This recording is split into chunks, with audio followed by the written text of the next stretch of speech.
Merci d'être avec nous sur ITV. Bonsoir à toutes et à tous. Bienvenue dans le 1945. Dans l'actualité ce soir, explosion de la grande cuve d'éthanol en produit inflammable à la compagnie sucrière sénégalaise. L'incident s'est produit dans l'usine de Ndiangué. Plusieurs dégâts matériels notés, aucun blessé et aucune perte en vie humaine enregistrée selon le directeur général Louis Lamotte. Les précisions de notre correspondant à Saint-Louis, Momar Alisnia. Et puis, Grand Magal de Touba, J-10, le ministre du Commerce et des petites et moyennes entreprises rencontre les acteurs pour vérifier les stocks en oignons et en pommes de terre. Plusieurs milliers de tonnes attendues pour renforcer le stock actuel. Un contrôle strict des prix va être effectué. Nous sommes en période d'hivernage. Vous remarquez des taches, des moisissures sur les vêtements, en décollement du papier peint ou en écaillement de la peinture à la maison. C'est dû à l'humidité. Pas de panique. Nos équipes vous donnent ce soir les astuces de grand-mère pour lutter efficacement contre ce phénomène.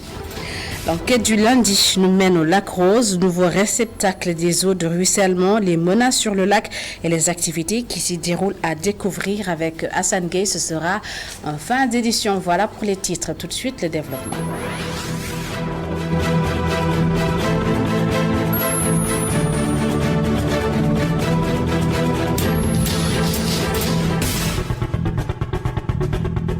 Bienvenue à toutes et à tous. Du nouveau dans l'affaire de la mort de Mamidoura Diallo et de son bébé lors de l'accouchement. Les 3 membres du personnel de santé du district sanitaire de Kédougou, arrêtés après l'incident, ont été placés sous contrôle judiciaire. Ils doivent désormais se présenter tous les 21 jours au bureau du juge d'instruction de Kédougou en attendant l'approfondissement du dossier. Plusieurs dégâts matériels à l'intérieur de l'usine et dans les maisons aux alentours. Le bilan de l'explosion survenue ce matin à la compagnie sucrière sénégalaise à Richard Toll. La route nationale numéro 2 a été bloquée durant plusieurs heures par la population, selon notre correspondant à Saint-Louis, Momar Alisnia. Les populations du quartier de Ndiangué, situé à proximité de l'usine de la compagnie sucrière sénégalaise, ne décollèrent toujours pas. Elles ont barré la route nationale numéro 2 pour dénoncer les dégâts causés par l'explosion de la cuve d'éthanol de la société sucrière ce lundi. D'après ces populations, l'explosion a engendré la destruction de plusieurs appareils électroménagers comme des réfrigérateurs, des téléviseurs, en plus de plusieurs vitres cassées. Les forces de l'ordre dépêchées sur les lieux ont eu toutes les peines du monde pour raisonner ces jeunes hommes et femmes qui empêchaient la libre circulation sur la RN2. Du côté de l'usine de la CSS, on signale que tout de suite, dès que l'explosion s'est produite, le personnel a été évacué. Plusieurs dégâts matériels ont été également enregistrés à l'intérieur, mais aucune perte en vue humaine. La direction de la compagnie sucrière a vite convoqué une réunion de crise pour évaluer la situation et essayer de trouver l'origine de cet incident. Momar Alisnia est à 10 jours du Grand Magal de Touba. La ministre du Commerce et des petites et moyennes entreprises fait le point sur l'approvisionnement du marché. Point avec les commerçants et les services techniques. 4000 tonnes de pommes de terre vont venir renforcer le stock actuel. Aminata Assoma Diata a promis de veiller au respect des prix sur le marché. Je vous propose de l'écouter. Par rapport déjà à la pomme de terre, de permettre aux 4000 tonnes de stock qui sont au port d'être introduits sur le marché en tenant compte des besoins exceptionnels de consommation lors du Magal de Touba. Je demande également aux services de permettre aux importateurs d'introduire 4000 tonnes supplémentaires, de les mettre en réserve au port, ce qui va constituer un stock de sécurité. Voilà. Je demande également aux commerçants de prendre toutes les dispositions utiles pour faire les commandes. Le ministère du Commerce reste à leur disposition pour leur faciliter l'acheminement de leurs différentes commandes. Je voudrais également insister sur la nécessité pour les services de veiller au respect strict des prix qui sont fixés. Pour ce qui est des produits dont les prix sont fixés, comme le sucre, le riz non parfumé ordinaire, mais également l'huile. Je voudrais également demander donc aux distributeurs de gaz butane de veiller à ce que des quantités importantes soient disponibles à Touba pour qu'il n'y ait aucune difficulté quant à la disponibilité donc du gaz. 5 septembre 1895, 5 septembre 2022, il y a 127 ans, le khalife général des Mourides, Cheikh Ahmadou Bamba, faisait face au conseil privé à Saint-Louis à travers un procès unique que l'histoire retiendra à jamais, le rappel historique des 2 rakas effectué par le khalife général des Mourides lors de ce procès avec Cheikh Sall. La vérité s'éternise alors que l'erreur, même à son paroxysme, finit toujours par s'évanouir. Parole du Cheikh. Nous sommes en 1895. Alors que les colonisateurs français finissent d'anéantir toutes les résistances armées, le conseil privé de l'administration coloniale déclare l'exil de Cheikh Ahmadou Bamba. C'était précisément le 5 septembre 1895 à Saint-Louis du Sénégal. L'histoire a surtout retenu de ce jour la tempérance du Cheikh dans sa défense contre les chefs d'accusation qui lui furent exposés, mais surtout le cœur qu'il eut de parapher au bas du document qui lui fut tendu, la sourate Ikhlas, symbole de l'unicité absolue de Dieu, en guise de signature, mais surtout celui d'effectuer 2 rakas devenu célèbre sur le lieu même de la dite séance. En décidant de l'exiler au Gabon, les colonisateurs avaient pour objectif de faire oublier son enseignement au Sénégal, comme en atteste cet extrait du rapport du Conseil privé du 5 septembre 1895. Je le cite. Le Conseil privé, après avoir entendu les rapports de Moussé, Merlin et Leclerc, et fait comparaître Ahmadou Bamba, a été d'avis à l'unanimité qu'il y avait lieu de l'interner au Gabon jusqu'à ce que l'agitation causée par ses enseignements soit oubliée au Sénégal. Aujourd'hui, après près de 8 ans d'exil au Gabon, des années de résidence surveillée à Thiéyène au Sénégal et plus de 5 ans d'exil en Mauritanie, l'enseignement de Cheikh Ahmadou Bamba est plus que jamais perpétué au Sénégal, mais aussi dans bien des pays à travers les 5 continents. Faire du Sénégal un hub minier en Afrique de l'Ouest, c'est l'objectif que s'est fixé l'État du Sénégal selon le Bureau opérationnel de suivi du plan Sénégal émergent. Le secteur minier, un secteur important de l'économie sénégalaise. Rien qu'en 2020, il y a contribué à hauteur de 162 milliards de francs CFA et en vue d'atteindre cet objectif, un atelier de 5 semaines a été organisé par les acteurs du secteur. Mamsena Boubabou. Le Sénégal ambitionne d'être un centre de référence du service minier en Afrique de l'Ouest. Un projet qui fait partie des priorités du plan Sénégal émergent. De par sa position géographique et sa stabilité, le Sénégal vise par ailleurs la pleine exploitation de ses ressources minières. Faire du Sénégal un centre de référence afin qu'en Afrique de l'Ouest, nous soyons la porte de l'économie minière. Et cela nécessite la mise en place d'un écosystème avec des infrastructures, des centres aussi de formation, mais aussi tout ce qu'il y a comme écosystème de prestataires, de métiers, de conseils et aussi d'équipements. Et pour ce faire, le pays compte se doter d'un hub service, hub logistique et académique afin de poser les premiers jalons de ce projet phare du PSE. Il s'agit de fournir aux opérateurs miniers de la sous-région ouest africaine, à partir du Sénégal, les équipements, services, compétences techniques, ressources humaines qualifiées dont ils ont besoin. Cet objectif est à notre portée car tout est réuni pour faire du hub minier une plateforme d'échange opérationnel d'une excellente qualité dans ces domaines. En effet, la position géographique du Sénégal est un avantage de taille, sans compter le niveau de développement de ses infrastructures portuaires, aéroportuaires, routières et ferroviaires.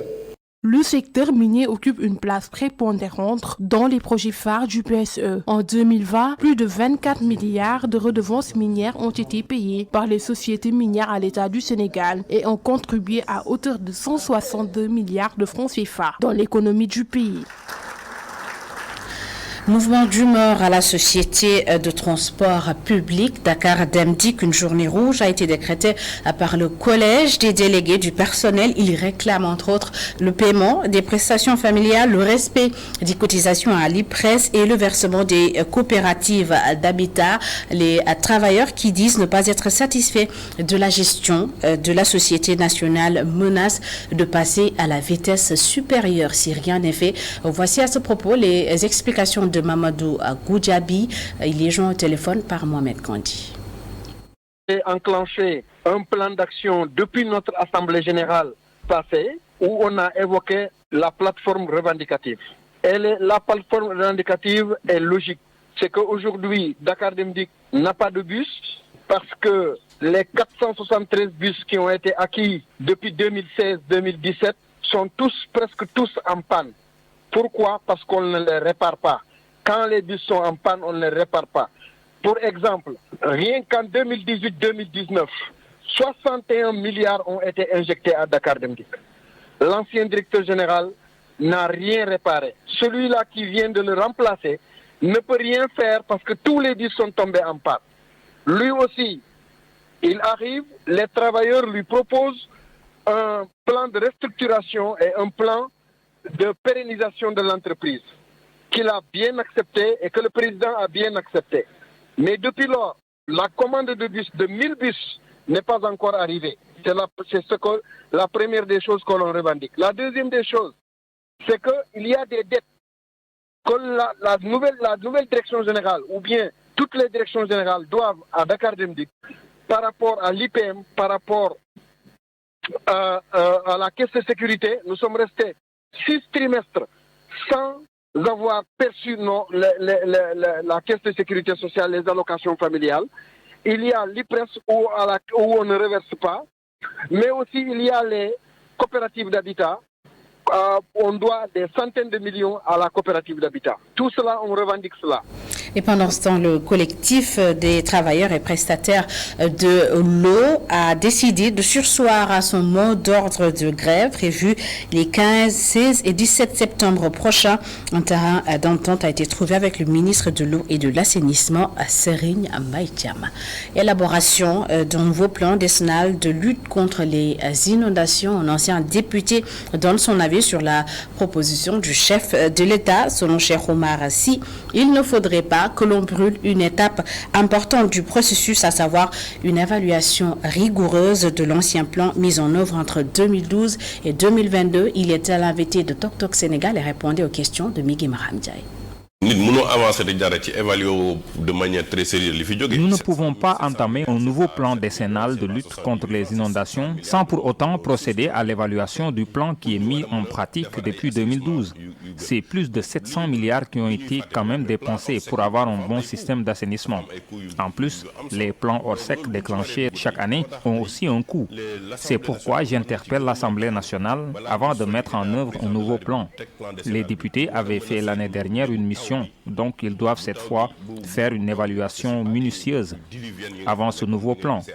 Le coût de ce plan peut même dépasser 700 milliards. Mais le rêve de tous les Sénégalais, c'est de ne plus vivre la hantise des inondations. Après tout, nous n'assistons pas à des pluies diluviennes comme en Inde ou ailleurs. L'État doit donc s'associer avec les collectivités territoriales et les experts pour pouvoir régler définitivement la question de l'assainissement. Autre sujet abordé par Migui Maram Ndiaye et son invité, l'installation de la toute nouvelle législature, la 14e prévue le 12 septembre prochain. Le point qui intéresse le plus l'ancien député, le nombre de groupes parlementaires qui vont être créés. Selon Cheikh Omar Sy, ils seront nombreux, plus on va vers une augmentation du budget de l'Assemblée nationale. Et concernant le prochain président de l'Assemblée nationale, il a également décliné un profil que je vous propose de découvrir dans cette synthèse. Au moins 3 groupes parlementaires annoncés du côté de l'opposition La mouvance présidentielle pourrait aussi se retrouver avec plus d'un groupe. Un fait inédit qui peut avoir des conséquences financières, regrette le leader du mouvement PRE, membre de Art Sénégal. C'est à peu près 2 milliards parce que... Avec tous ces groupes, le budget va avoisiner les 2 milliards parce que le salaire du président de groupe est différent de celui du député simple, en plus des avantages. Et certains disent que c'est pour avoir plus de temps de parole, mais ce n'est pas un argument valable. Dans les commissions, ils ont tout le temps pour donner leurs avis sur des sujets. La bataille des groupes parlementaires est lancée. Celle pour le contrôle de la présidence de l'Assemblée nationale également. L'ancien député Cheikhou Oumar Sy vote pour Mamadou Lamine Thiam du Parti démocratique sénégalais.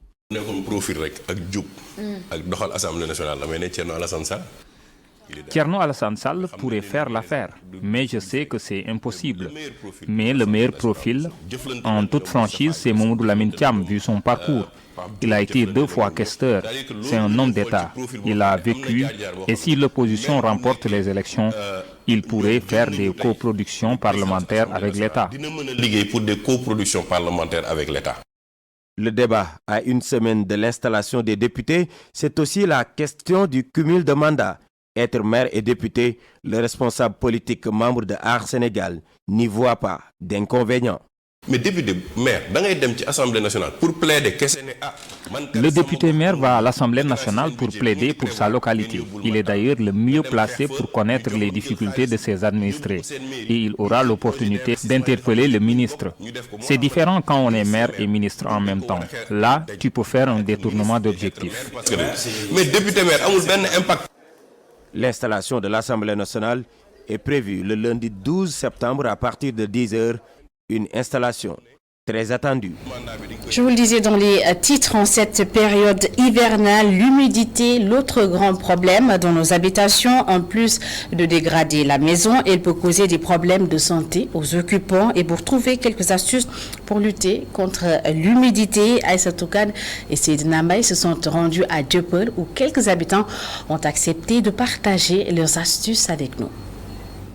L'humidité, un casse-tête pour les mères de famille. À Dieuppeul, l'une d'entre elles nous a ouvert ses portes pour nous faire part des innombrables problèmes qu'elle rencontre. Les moisissures et odeurs nauséabondes ébranlent leur santé. Très mauvais, et puis c'est pas bon pour la santé. Oui, ça donne aussi des moisissures sur les murs et tout là. Des dégâts et des problèmes de santé. J'ai un petit-fils qui a à peine 8 ans, mais depuis la pluie là, et il a des problèmes. Le matin, il souffre vraiment. Il a des allergies. Pour ce tailleur, rien ne peut empêcher l'humidité.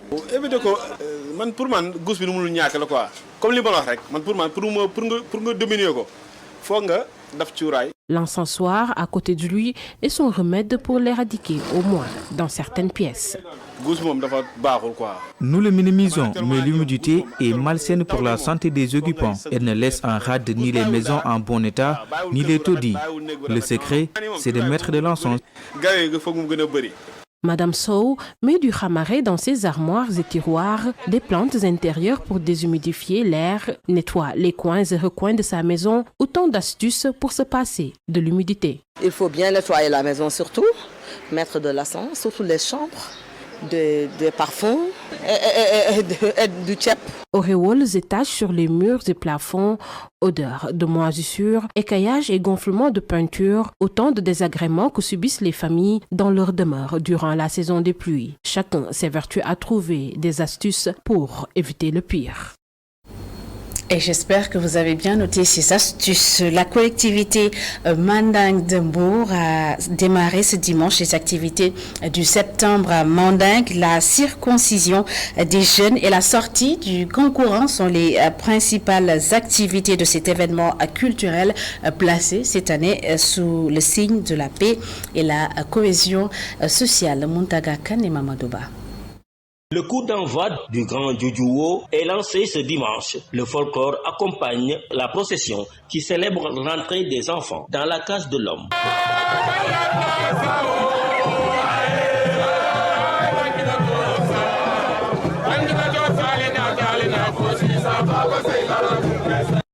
Cette manifestation, dénommée Djembo Djembo, est très déterminante dans le rituel de la tradition mandingue. Elle marque ainsi le début des choses sérieuses. Le grand Djoudjouo à Mbour qui consacre l'entrée des enfants dans le bois sacré. Donc cet événement est un événement majeur dans la tradition culturelle sénégalaise et c'est la raison pour laquelle ce que vous voyez aujourd'hui exprime la gratitude et les prières formulées à l'endroit du beau Dieu pour que les enfants entrent dans la paix et dans la sécurité, dans la case de l'homme et en sortent dans la paix et dans la sécurité. Le septembre mandingue est placé cette année-ci sous le signe de la coexistence pacifique avec les autres communautés de la ville. Les appels que nous faisons, c'est la coexistence pacifique qui a caractérisé le modèle sociologique et anthropologique de notre ville à Mbour. C'est une ville de métissage. Même si les Mandingues ont la responsabilité de garder cette tradition dans la case, une fois dans la rue, nous partageons cette tradition avec l'ensemble des Mbourois, toutes ethnies confondues. Les jeunes qui exercent beaucoup de violence lors de ces activités sont priés de s'en départir. Et à Dakar, la Fédération sénégalaise de karaté et discipline associée a décidé de sauver des vies. Elle a organisé une journée de don de sang au stadium Marius Ndiaye, une manière pour ses pratiquants des arts martiaux de sensibiliser tous les sportifs sur l'importance du don de sang et surtout de participer au réapprovisionnement de la banque de sang. Abdoulaye Wade et Barassawa. Malgré la pluie, les membres de l'association sénégalaise de karaté et discipline associée ont tenu cette activité citoyenne. Une activité qui ne sera pas la dernière selon le président de la fédération. Et ça, c'est une innovation au niveau de la fédération sous l'impulsion de M. Edjibi Diallo, qui est le sous-préfet de Dakar Plateau, qui est membre du comité directeur et président de la commission Action sociale et insertion professionnelle. Donc, qui nous avait demandé, dans le cadre de sa mission, d'organiser des actions citoyennes. Donc, c'est une première activité qu'on organise de don de sang pour déjà sensibiliser les sportifs, les karatékas particulièrement, de l'importance de donner du sang parce que ça permet à chaque fois de sauver une vie. Le don de sang se passe suivant plusieurs étapes, de l'entretien à la collation, mais avant tout, le donneur doit répondre à des critères. On va consulter le donneur pour voir est-ce que le donneur est apte ou pas, parce qu'il y a des critères. Donc on va voir si le donneur, parce qu'on va voir les critères d'âge, parce que le donneur doit avoir au moins 18 ans pour pouvoir faire un don de sang. Il doit avoir au moins 18 ans, mais aussi le donneur doit peser au moins 50 kg. Il doit avoir au moins 50 kg pour pouvoir faire un don de sang. Vous voyez, on va voir est-ce que le donneur est en bonne santé. On va voir si il ou elle n'est pas drépanocytaire. On va prendre aussi la tension artérielle. Donc s'il est hypertendu, dans ce cas, il ne pourra pas faire un don de sang. Différentes personnes sont venues répondre à cet appel. Parmi elles, Aruna Mbodj, pratiquant de karaté. Aruna donne son sang pour la première fois, une expérience qu'il trouve très utile. C'est très important de donner du sang. Les gens en ont vraiment besoin. Qui dit sport dit santé. Nous avons remarqué qu'on parlait souvent de manque de sang. C'est pourquoi tous les citoyens doivent donner de leur sang. Le sous-préfet de Dakar Plateau est le président de la commission sociale de la fédération. C'est une activité qui permet surtout de préparer les prochains Jeux olympiques qui se tiendront au Sénégal. L'importance de la journée peut être compris pour deux raisons.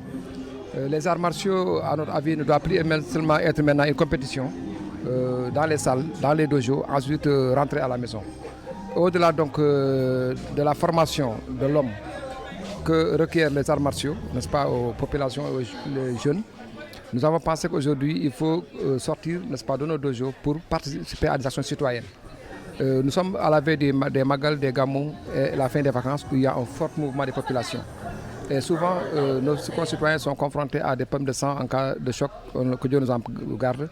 Mais avec la tension que vit aujourd'hui le centre de transfusion sanguine, la Fédération sénégalaise de karaté a pensé, en tout cas innover cette année avec des actions citoyennes. La Fédération sénégalaise de karaté et discipline associée prévoit entre 200 et 300 donneurs pour cette première édition.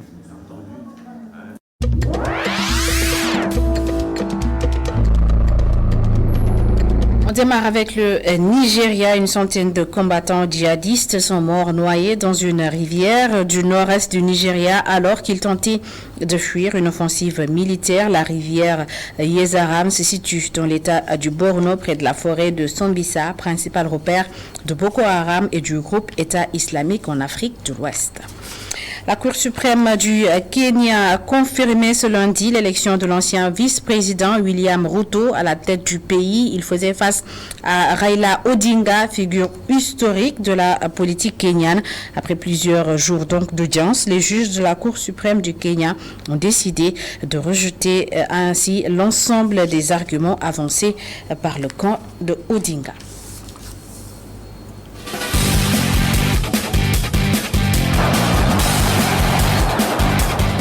Cheikhou Kouyaté a marqué son premier but avec Nottingham Forest. Edouard Mendy et Kalidou Koulibaly s'en sortent difficilement face à West Ham. Idrissa Gana Gueye débute sous les ovations de son ancien et nouveau public en France.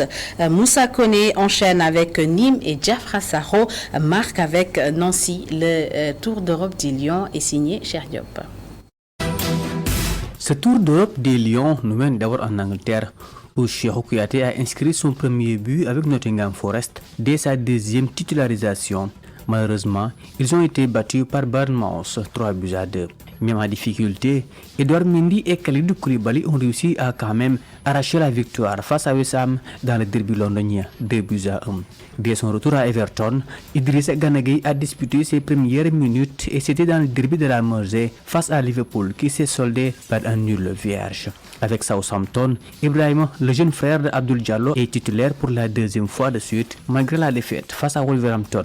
En Championship, Sénidien arrête un penalty malgré la défaite de QPR devant Swansea 1-0. Iliman Ndiaye délivre une passe décisive pour la victoire de Sheffield United de 2-0 devant Hull City. En Ligue 1 française, Marseille est parti s'imposer à la Baie des Champs face à Auxerre 2-0. Papa Alassane Gueye est entré en cours de jeu. En Ligue 2, Nîmes s'incline 3-2 face à Valenciennes malgré un but de Moussa Koné, son troisième en championnat. En national, l'AS Nancy-Lorraine va s'imposer à Concarneau 2-1 avec le premier but de Diafra Sakho. En Espagne, pour finir, Villarreal a étrié Elche 4-0 avec une passe décisive signée Nicolas Jackson qui était titulaire. Avec Youssouf Sabaly également titulaire au Betis Séville, les Andalous ont été battus par le Real Madrid au Santiago Bernabéu 2-1. De même qu'Apathé 6 et Rayo Vallecano défaits sur le même score par Osasuna Pamplona.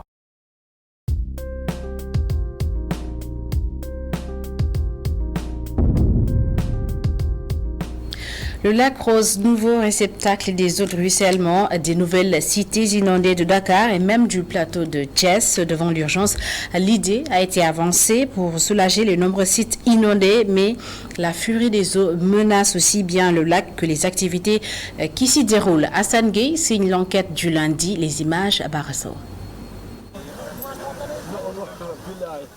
Les acteurs ont regardé dans le rétroviseur. Les torrents d'eau n'ont jamais été aussi spectaculaires ces 30 dernières années. Une brèche a été aménagée sur un passage naturel des eaux de ruissellement. Au niveau du lac, l'ouvrage a été fait de briques et de brocs, mais également à la hâte. Elle génère beaucoup de souffrance et d'inquiétude en ce moment. La dizaine de buses qui ont été déployées n'ont pas tenu après les averses. Les murs ont été pulvérisés. La route menant aux différents villages a été coupée. Les habitants sont les premières victimes expiatoires de scènes spectaculaires qui coupent les jambes autant qu'elles empêchent de vaquer aux occupations normales.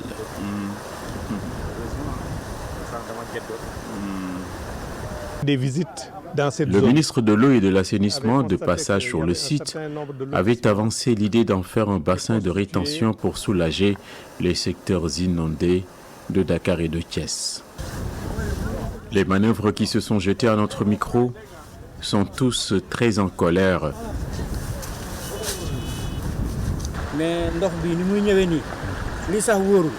Babacar, le tailleur de sacs de sel, prédit une submersion des 5 villages riverains.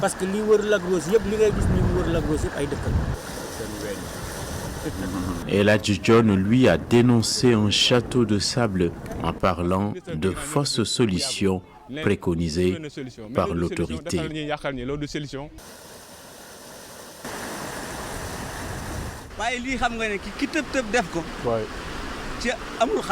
Cheikh Ibra est également dans ses eaux en termes d'insatisfaction. L'usine de sel à ciel ouvert est totalement menacée. Il doute de la technicité des techniciens qui ont proposé cette idée. La brèche ouverte a donc causé des dégâts. Des monticules de sel ont été balayés par la furie des eaux. Ablaye Sow déplore des millions partis en fumée alors que les encours bancaires sont toujours là.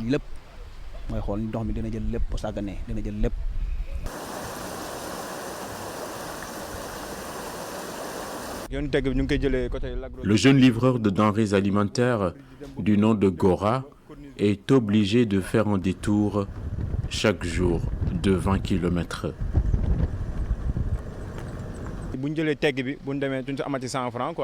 Il va perdre du temps, mais il va aussi consommer plus de carburant. Cet autre acteur, Sambakan, pointe les carrières de sable ainsi que les lotissements anarchiques qui ont ravagé les écosystèmes.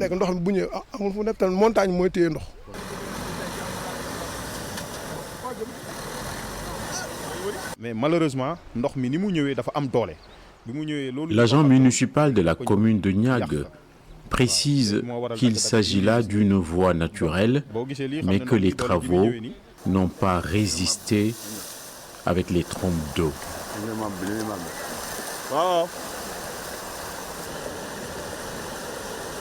Le président de la coopérative de sel ne se souvient pas, lui, avoir vu auparavant une telle déferlante. Et c'est déjà une catastrophe pour toute la filière. Ce que nous avons vu cette année-ci, on ne l'a jamais vu. Toutes les eaux là qu'on nous bombarde là, il y a des eaux usées, il y a n'importe quelle eau dedans. On ne peut pas contrôler toutes les eaux. Parce qu'on nous dit que c'est des eaux pluviales. Mais est-ce que toutes ces eaux-là, c'est des eaux pluviales? Personne ne peut contrôler ça.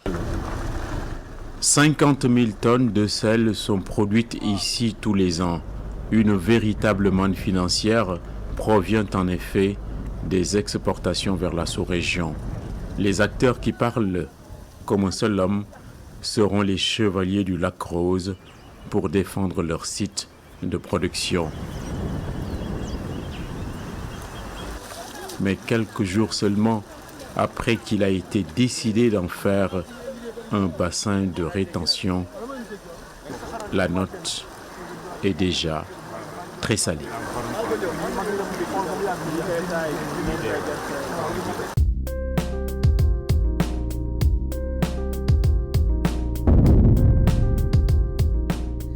Le lac Rose qui en a perdu sa couleur, et c'est la fin de cette édition. Merci à toutes et à tous de l'avoir suivi. Merci de votre fidélité. L'info continue sur emedia.sn. Bonne suite des programmes sur ITV.